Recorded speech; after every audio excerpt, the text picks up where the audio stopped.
So ayun mga idol, napanood nyo ba yung video na ito? Yung video na yan, marami sa aking nagalit dyan. Ito yung comment nila. Ayan. Ayan. Ito pa. Ayan pa. Ayan. Ayan. Ayan, sabi ko nga sa inyo. Ayan ako ng ayan. Huwag kayo magalit sa akin. Hindi yun na content, hindi yan tulad ng mga sinasabi nyo, minura nyo pa ako. Okay lang. Totoo, hindi pwedeng maging content sana yan.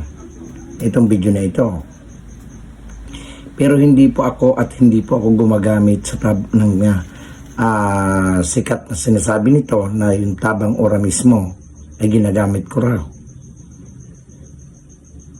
Sila po ang kumuha sa akin para maging magganap ng kwentong ito.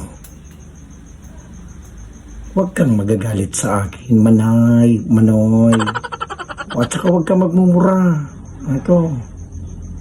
Oh, bakit masama ba yung ginagawa ko at masama daw yung pinapakita, bawal daw sa bata?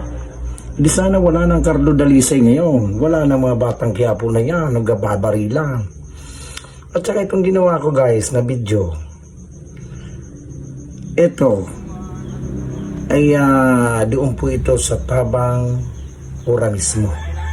Mapapanood nyo yan bukas.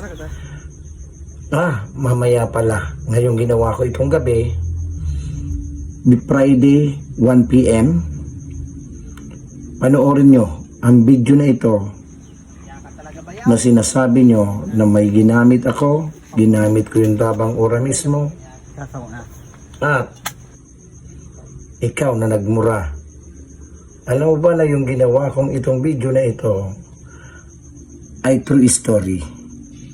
At mapapanood nyo yan sa TV sa tabang ora mismo. Huwag kang magalit sa aking Brad. Okay?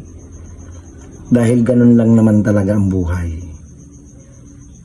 Kung hindi pala pwedeng pagbabarilin kahit wala namang hindi naman totoo yung baril. Hindi sana wala ng Carlo Dalisay ngayon na nakikita nyo sa TV, sa cellphone, at hindi po masama yun na pinost ko, okay? Huwag ka magalit sa akin, galit ka na naman. Manood ka. Kaya nga may nakalagay doon, panoorin nyo ang buong detalye dyan sa tabang ora mismo. Friday at 1 PM. Okay, idol, para huwag ka na magalit sa akin. Mamaya magkasalubong pa tayo eh.